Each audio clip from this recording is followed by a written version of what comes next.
কাহিনীর শুরুতে আমরা ইডন নামের একটি ছেলেকে দেখি যে তার অ্যাপার্টমেন্টে একা ছিল। তখনই সে একটি অদ্ভুত আওয়াজ শুনতে পায়, যা শুনে ইডন খুব বেশি ঘাবড়ে যায় এবং সরাসরি জানালার পাশে থাকা একটি গর্ত দিয়ে বাইরে দেখতে লাগে, কিন্তু বাইরে কেউ ছিল না।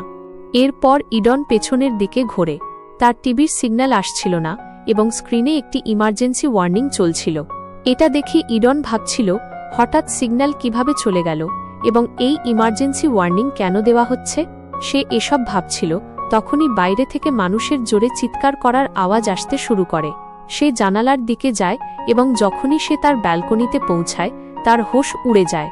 সে দেখে যে লোক এখানে সেখানে ছুটছে। বড় কিছু হতে দেখে ইডনের কিছু ভালো লাগছিল না যে আসলে কি চলছে। তখনই সে দেখে যে একটি হেলিকপ্টার তার পাশের বিল্ডিংয়ে ক্র্যাশ করেছে।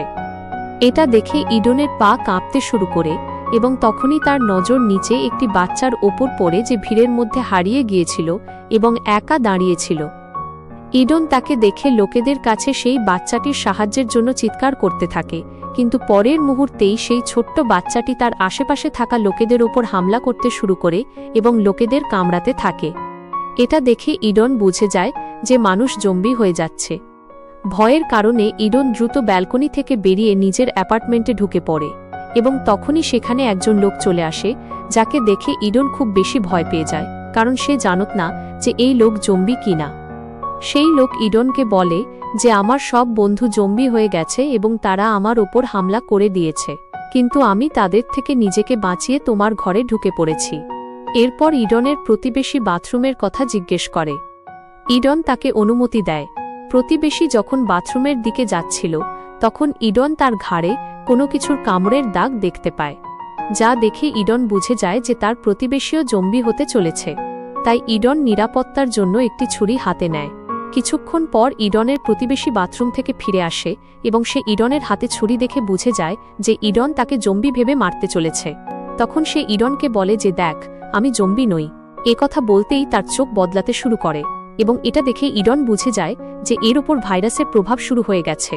তখন ইডন তার প্রতিবেশীকে বলে যে আমার ঘর থেকে বেরিয়ে যাও। ইডনের হাত থেকে বাঁচতে গিয়ে সেই প্রতিবেশী ঘরের বাইরে চলে যায়। যখন ইডন দরজার ফুটো দিয়ে দেখে, তখন সেখানে থাকা জম্বিরা ইডনের প্রতিবেশীর ওপর ঝাঁপিয়ে পড়ে।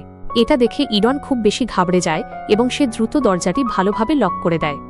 কিছুক্ষণ পর যখন কিছুটা শান্তি হয়, তখন সে নিউজ রিপোর্ট শোনে যা এই ভাইরাস সম্পর্কে বলছিল।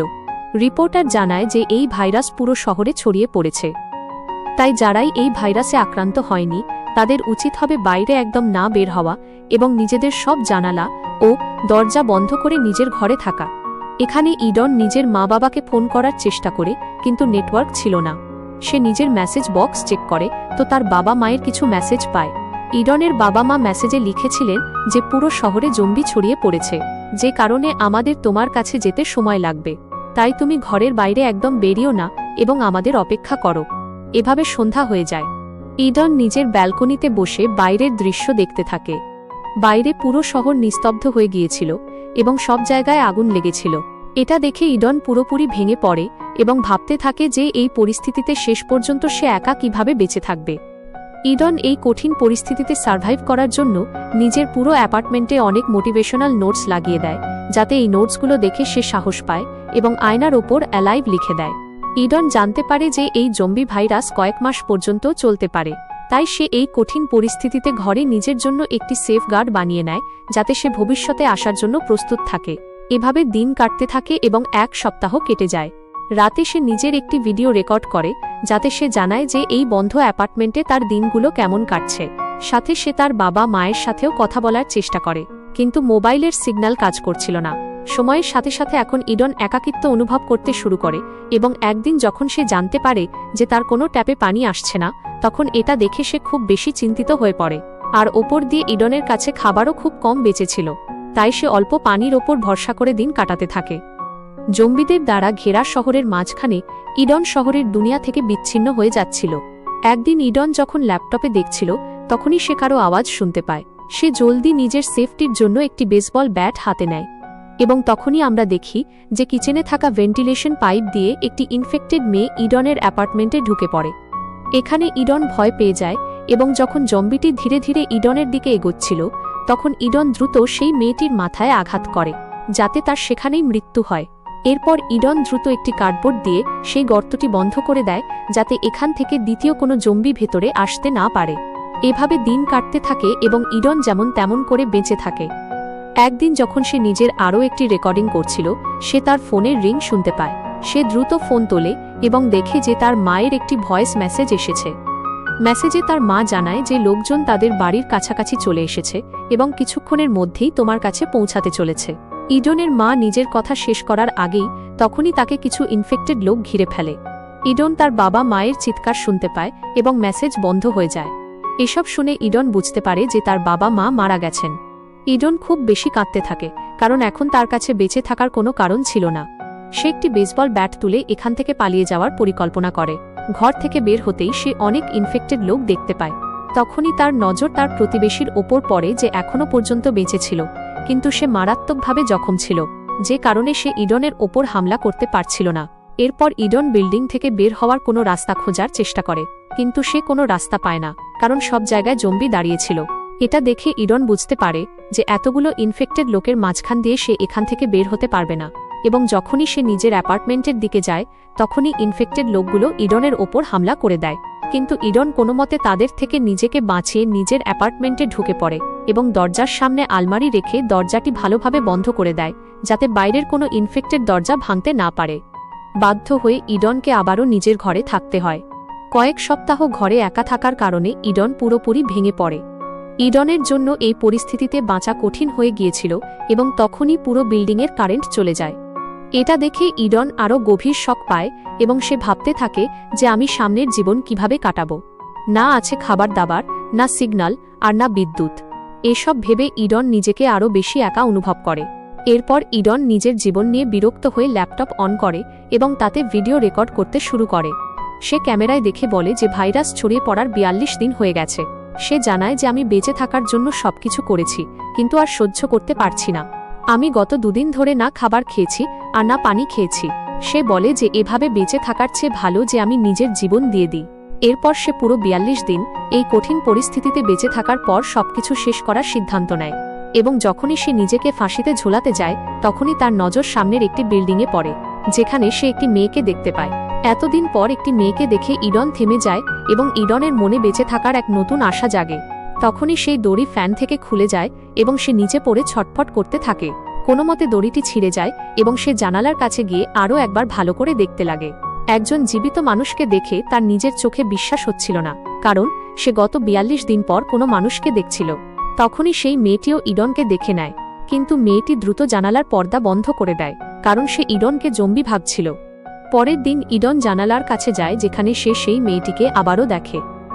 এরপর ইডন অনেক চেষ্টা করার পর মেয়েটি আবারও ইডনকে জম্বি ভেবে নিজের ঘর থেকে বন্দুক নিয়ে তার দিকে তাক করে। এটা দেখে ইডন তাকে জানায় যে সে জম্বি নয়, বরং মানুষ, এবং মেয়েটি এটা দেখে খুব খুশি হয়ে যায়। এরপর ইডন একটি কাগজের মাধ্যমে সেই মেয়েটিকে নিজের নাম জানায়। এটা দেখে সেই মেয়েটিও নিজের নাম জানিয়ে দেয়। ইডনকে জিজ্ঞেস করে যে তোমার কাছে কি কিছু খাওয়ার আছে।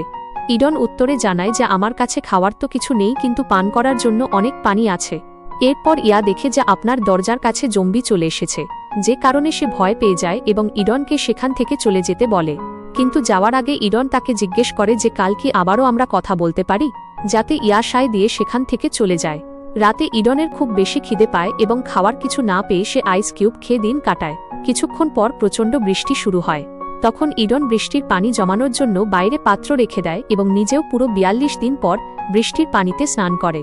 ৪২ দিন পর ইডন খুব খুশি ছিল, তাই সে নিজের দাড়ি শেভ করে ফেলে। পরের দিন ইডন নিজেকে একদম পরিপাটি করে সেই মেয়েটির সামনে আসে। ইডন তাকে দেখে পছন্দ করতে শুরু করেছে। ইডন একটি বলের সাথে একটি ছোট চিরকুট বেঁধে ইয়ার দিকে ছুঁড়ে দেয়, যা ধরে নেয়, এবং এরপর ইডন সেই দড়িতে পানির বোতল বেঁধে ইয়ার দিকে ঠেলে দেয়। কিন্তু সেই বোতলটি রেলিংয়ের গ্রিলে জোরে লেগে আওয়াজ করে, যার আওয়াজ নিচে একটি জম্বি শুনে ফেলে এবং সেই জম্বিটি সরাসরি ইয়ার অ্যাপার্টমেন্টের দিকে এগোতে থাকে। তখন ইডন জম্বিটিকে দেখে নেয় এবং ইডন সেই জম্বিটির মনোযোগ ঘোরানোর জন্য একটি বোতল তুলে সেই জম্বিটির মাথায় মারে। জম্বিটি ইডনকেও দেখে ফেলে এবং সে খুব রেগে যায়, যার পর জম্বিটি ইয়াকে ছেড়ে ইডনকে মারার জন্য তার অ্যাপার্টমেন্টে উঠতে থাকে। তখন ইডন নিজের সেফটির জন্য ব্যাট তুলে নেয় এবং যখনই সেই জম্বিটি ইডনের অ্যাপার্টমেন্টে উঠতে যাবে তখনই ইডন তাকে বেসবল ব্যাট দিয়ে মেরে নিচে ফেলে দেয়। কিছুক্ষণ পর রাত হয়ে যায় এবং রাতে ইডনের খিদের চোটে অবস্থা খারাপ হয়ে যায়। এখন ইডন আর বেশি খিদে সহ্য করতে পারছিল না, তাই এখন তাকে যে কোনো মূল্যে খাওয়ার জন্য কিছু খুঁজতে হবে। এরপর সে পাশের ঘরে খাবার দাবার খোঁজার সিদ্ধান্ত নেয় এবং বাইরে বেরোতেই তার প্রতিবেশীর মৃতদেহ দেখতে পায়। এরপর ইডন তার প্রতিবেশীর পকেট চেক করে, তো সে প্রতিবেশীর পকেটে তার ঘরের চাবির গোছা পেয়ে যায় এবং তখনই তার কিছু জম্বির আসার আওয়াজ শুনতে পায়। এখন ইডন খুব খারাপভাবে ফেঁসে গিয়েছিল, সে সেই জম্বিদের মাঝখান দিয়ে যেতেও পারছিল না। কিন্তু সেখানে ইডন বুদ্ধির সাথে কাজ করে, নিজের প্রতিবেশীর লাশের সাথে শুয়ে পড়ে এবং একটি মৃতদেহের নাটক করে। ইডনের এই চালাকি কাজে দেয় এবং সব জম্বি তার পাশ দিয়ে চলে যায়। এরপর ইডন ধীরে ধীরে নিজের প্রতিবেশীর ঘরের ভেতর ঢুকে পড়ে। ঘরে ঢুকতেই সে দেখে যে সামনের বেডে একটি মেয়ে শুয়ে আছে, কিন্তু ইডন তার কাছে যেতে ভয় পাচ্ছিল। তাই ইডন প্রথমে তার ওপর একটি হেলমেট ফেলে এটা দেখার জন্য যে এই মেয়েটি জীবিত নাকি মারা গেছে, কিন্তু সেই মেয়েটি হেলমেট লাগার পরও নড়ে না, যা দেখে ইডন বুঝতে পারে যে এই মেয়েটি মারা গেছে। এরপর ইডন সরাসরি কিচেনের দিকে যায়, যেখানে সে কিছু স্ন্যাক্স পেয়ে যায় এবং দ্রুত সেগুলো খেতে শুরু করে। সেখানে ইডন আরও অনেক সরঞ্জাম পেয়ে যায়, যা ইডন একটি বস্তায় ভরে নেয় এবং যখনই সে ঘর থেকে বের হতে যাবে তখনই একটি জম্বি তার ওপর হামলা করে দেয়। এখন জম্বিটি ইডনকে কামড়ানোর আগেই ইডন একটি টেবিল ল্যাম্প দিয়ে জম্বির মাথায় আঘাত করে, কিন্তু এই আঘাতে জম্বির খুব একটা ক্ষতি হয় না এবং সে আবারও ইডনের ওপর হামলা করতে থাকে। ইডন নিজের সব শক্তি ব্যবহার করে সেই জম্বিটিকে চিরতরে শেষ করে দেয়। এরপর যখন সে বাইরে বের হয় সে দেখে যে অনেক জম্বি দাঁড়িয়ে আছে। সে কোনো মতে সেই জম্বিদের থেকে নিজেকে বাঁচিয়ে নিজের অ্যাপার্টমেন্টে ঢুকে পড়ে। ভেতরে গিয়েই সে জুতো নিজের কাপড় খুলে ফেলে এবং নিজের শরীর চেক করতে থাকে যে জম্বি তাকে কামড়েছে কিনা, কিন্তু তার শরীর পুরোপুরি নিরাপদ ছিল। এটা দেখে ইডন খুব খুশি হয়ে যায়। এরপর সে প্রতিবেশীর ঘর থেকে আনা ব্যাগ চেক করে, যেখানে সে ওয়াকিটকি পায়, যা দেখে ইডন সিদ্ধান্ত নেয় যে এর মধ্যে একটি ওয়াকিটকি ইয়াকে দেবে, যাতে তারা একে অপরের সাথে যোগাযোগ করতে পারে। এরপর ইডন নিজের ঘর থেকে একটি দড়ি বানিয়ে ব্যালকনি দিয়ে নামে। যেমনই সে নিচে পৌঁছায় সে সামনের দিকে এগোবার চেষ্টা করে।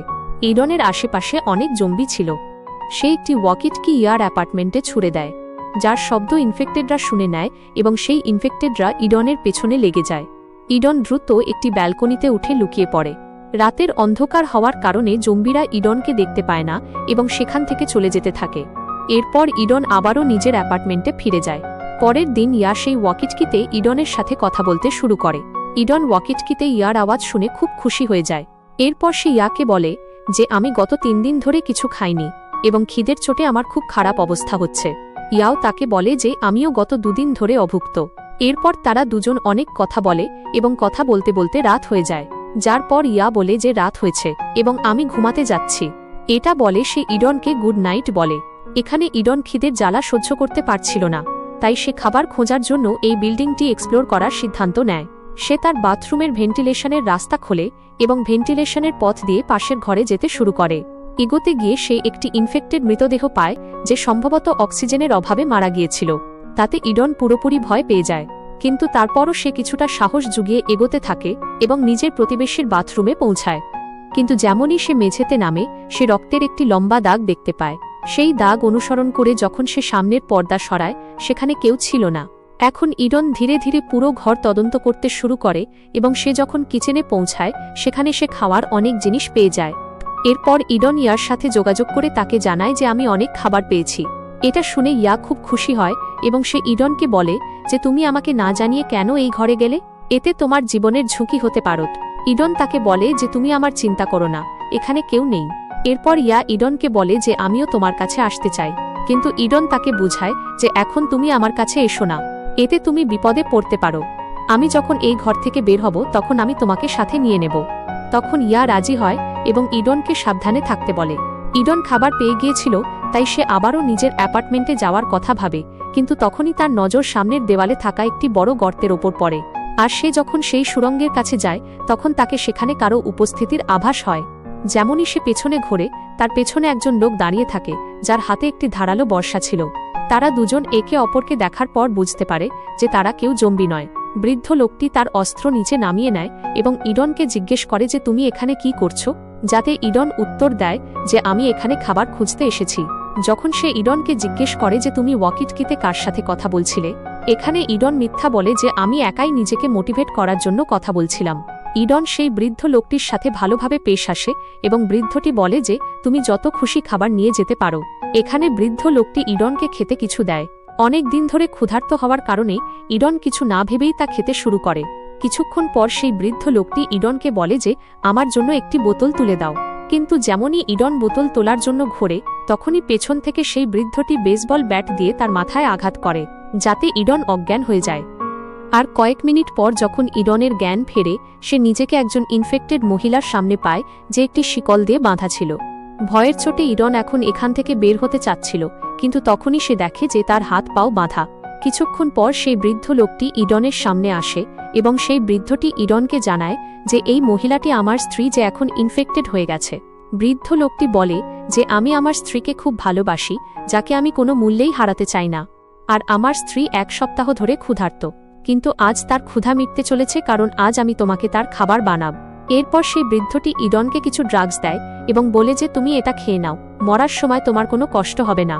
কিন্তু ইডন তা করতে সরাসরি মানা করে দেয় এবং সেই বৃদ্ধ লোকটিকে বলে যে তোমার স্ত্রী এভাবে বেঁচে থাকতে পারবে না এবং সে নিজেও মরার জন্য চিৎকার করছে, তাই তোমার উচিত নিজের স্ত্রীকে মেরে এই নরক যন্ত্রণার জীবন থেকে মুক্তি দেওয়া। কিন্তু সেই বৃদ্ধ লোকটির মেন্টাল কন্ডিশন ঠিক ছিল না, তাই সে ইডনকে বলে যে আমাকে বেশি কথা শেখানোর চেষ্টা করো না। ইডন বুঝতে পারে যে তার কথা শুনে কোনো লাভ হবে না। এখানে ইডন কোনোমতে দড়ি খুলে ফেলার চেষ্টা করে, যার পর সেই বৃদ্ধটি ইডনকে অজ্ঞান করার জন্য নিজের হাত বাড়াতে যায়। এখানে ইডন বুঝতে পারে যে যদি আমি এখন কিছু না করি তবে জলদি আমি মারা যাব, তাই সে কোনোমতে নিজেকে ছাড়িয়ে নেয় এবং দরজার পেছনে লুকিয়ে পড়ে। এখন যেমনই সেই বৃদ্ধটি ইডনকে মারার জন্য এগোয় তখন ইডন খুব চালাকির সাথে সেই বৃদ্ধটিকে ধরে তার জম্বি স্ত্রীর কাছে ধাক্কা দিয়ে দেয়। এরপর সেই বৃদ্ধের স্ত্রীও তার উপর হামলা করে দেয় এবং তাকে কামড়াতে শুরু করে। এখানে ইডন তাদের দুজনকে ভেতরে রেখে ঘরের দরজা বন্ধ করে দেয় এবং নিজের জিনিসপত্র নিয়ে নিজের অ্যাপার্টমেন্টের দিকে রওনা হয়। তখনই ইয়া ওয়াকিটকোর মাধ্যমে জানায় যে আমার অ্যাপার্টমেন্টে ইনফেক্টেড লোক ঢুকে পড়েছে। এটা শুনে ইডন দ্রুত ইয়াকে বাঁচানোর জন্য তার অ্যাপার্টমেন্টের দিকে যেতে শুরু করে। ইডন যখন তার অ্যাপার্টমেন্টের ব্যালকনিতে পৌঁছায় তখন সে সামনে ইয়াকে দেখতে পায়। সে দেখে যে ইয়া ব্যালকনিতে ফেঁসে গেছে এবং তার বের হওয়ার কোনো রাস্তা নেই। এখন এখানে ইডন ইয়াকে বাঁচানোর জন্য দড়ি দিয়ে নিচে নামার চেষ্টায় পড়ে যায় এবং তখনই তার ওপর জম্বিরা হামলা করার জন্য আসতে থাকে। ইডন নিজেকে বাঁচানোর জন্য শটগান দিয়ে তাদের ওপর গুলি চালায়, কিন্তু গুলির শব্দ বিল্ডিংয়ে থাকা অনেক ইনফেক্টেড লোক শুনে ফেলে এবং তারা ইডনকে মারার জন্য ওপর থেকে বিল্ডিং থেকে ঝাঁপ দিতে থাকে। এখন ইডন নিজেকে বাঁচানোর জন্য সরাসরি ইয়ার অ্যাপার্টমেন্টের দিকে দৌড়ায়। এখানে ইয়াও ওপর থেকে তার জন্য চাদর দিয়ে বানানো একটি দড়ি নিচে ফেলে। ইডন সেই দড়ির সাহায্যে ওপরে ওঠার চেষ্টা করে, কিন্তু তখনই একজন ইনফেক্টেড ইডনের পেছনে উঠতে থাকে। এখানে ইডন বুদ্ধির সাথে কাজ করে একটি অ্যাপার্টমেন্টের ব্যালকনিতে ঢোকে এবং দ্রুত একটি ছুরির সাহায্যে দড়ি কেটে দেয় যাতে সেই ইনফেক্টেডটি উচ্চতা থেকে নিচে পড়ে মারা যায়। এখন এখানে ইয়াও নিচে ইডনের কাছে নেমে আসে এবং এখন তারা দুজন এক হয়ে গেছে। ইডন ইয়াকে বলে যে এখানে থাকা ঠিক নয়, যদি আমরা এখানে থাকি তবে জলদি ইনফেক্টেডরা আমাদের ধরে ফেলবে। এরপর তারা দুজন এখান থেকে বের হওয়ার জন্য এগোয় এবং জম্বিদের সাথে লড়াই করার জন্য প্রস্তুত হয়ে যায়। যখন তারা দুজন অ্যাপার্টমেন্টের দরজা পর্যন্ত পৌঁছায় তখন তারা দুজনে বুদ্ধির সাথে কাজ করে দরজা খুলে দরজার পেছনে লুকিয়ে পড়ে। দরজা খুলতেই কিছু ইনফেক্টেড লোক তাদের না দেখে রাগে অ্যাপার্টমেন্টের ভেতরে চলে যায় এবং তারা দুজন সুযোগের ফায়দা তুলে সেখান থেকে বেরিয়ে যায়। এখানে ইডন এই অ্যাপার্টমেন্টের দরজার লকটিও ভেঙে দেয় যাতে যে জম্বিরা তাদের মারার জন্য ভেতরে ঢুকেছিল তারা যেন পুনরায় তাদের মারার জন্য বাইরে না আসতে পারে। এখন এই লোকগুলো এখান থেকে তো বেঁচে বেরিয়ে যায়, কিন্তু রাস্তায় আরও একটি জম্বি ইডনের ওপর অ্যাটাক করে দেয়। এখানে তাদের দুজনের মধ্যে অনেকক্ষণ লড়াই হয় এবং শেষ পর্যন্ত তারা দুজন সিঁড়ি থেকে নিচে পড়ে যায়। এখানে ইয়া সাহস জুগিয়ে সেই ইনফেক্টেডটিকে মেরে ফেলে। এখন তারা আবারও নিজের অ্যাপার্টমেন্টের দিকে এগোতে থাকে এবং রাস্তায় অনেক ইনফেক্টেডকে মেরে ফেলে সামনে এগোয়। এখন ইডন নিজের অ্যাপার্টমেন্টের খুব কাছে চলে এসেছিল এবং যেমনই তারা দুজন নিজের অ্যাপার্টমেন্টে ঢুকতে যাবে ঠিক তখনই পেছন থেকে একজন খুব শক্তিশালী ইনফেক্টেড চলে আসে। এখানে ইডন নিজের প্রাণের পরোয়া না করে ইয়াকে অ্যাপার্টমেন্টের ভেতর ঢুকিয়ে দেয় এবং নিজে সেই শক্তিশালী ইনফেক্টেডটির সাথে লড়াই করতে থাকে। কিছুক্ষণ পর ইডন ঘাবড়ে গিয়ে অ্যাপার্টমেন্টের ভেতর আসে এবং দরজা লক করে দরজার সামনে আলমারি রেখে দেয় যাতে ইনফেক্টেড দরজা ভাঙতে না পারে। এখন এখানে ইডন ইয়াকে নিজের থেকে দূরে থাকতে বলে এবং তাকে বেসবল ব্যাট ধরিয়ে দিয়ে বলে যে আমাকে মেরে ফেলো, কারণ আমি ইনফেক্টেড হয়ে গেছি। জলদি আমি নিজের ওপর কন্ট্রোল হারিয়ে ফেলব এবং আমি চাই না যে ইনফেক্টেড হওয়ার পর আমি তোমাকে কোনো ক্ষতি করি, তাই তোমাকে আমাকে মারতে হবে। কিন্তু ইয়া এমনটা করতে মানা করে দেয় কারণ ইডন তাকে বাঁচানোর জন্য নিজের জীবন বিপন্ন করেছিল। এখন যখন ইয়া ইডনকে মারতে মানা করে দেয় তখন ইডন বিল্ডিং থেকে ঝাঁপ দিয়ে নিজের প্রাণ নেওয়ার সিদ্ধান্ত নেয়। এখানে ইডন ইয়াকে বলে যে তুমি ভেন্টিলেশনের রাস্তা দিয়ে আমার প্রতিবেশীর ঘরে চলে যেও, যেখানে তুমি অনেক খাবার পাবে। এখন এখান থেকে ঝাঁপ দেওয়ার আগে ইডন যখন তার শার্ট খোলে এবং নিজের শরীর চেক করতে শুরু করে তখন সে তার শরীরে কোনো ধরনের কামড়ের দাগ দেখতে পায় না, অর্থাৎ তাকে জম্বি কামড়ায়নি। এটা দেখে তার খুশির সীমা থাকে না। এরপর তারা দুজন একে অপরকে জড়িয়ে ধরে এবং তারা দুজন এখন একসাথে মিলে ততক্ষণ এই বিল্ডিংয়ে সার্ভাইভ করার সিদ্ধান্ত নেয় যতক্ষণ না এই জম্বি ভাইরাস শেষ হয়ে যায়। মুভির শেষে আমাদের টিভিতে দেখানো হয় যে সরকার এই ভাইরাসের ভ্যাকসিন খুঁজে পেয়েছে এবং এখন দ্রুতই পরিস্থিতি আবারও স্বাভাবিক হয়ে যাবে। এরই সাথে এই কাহিনী শেষ হয়ে যায়।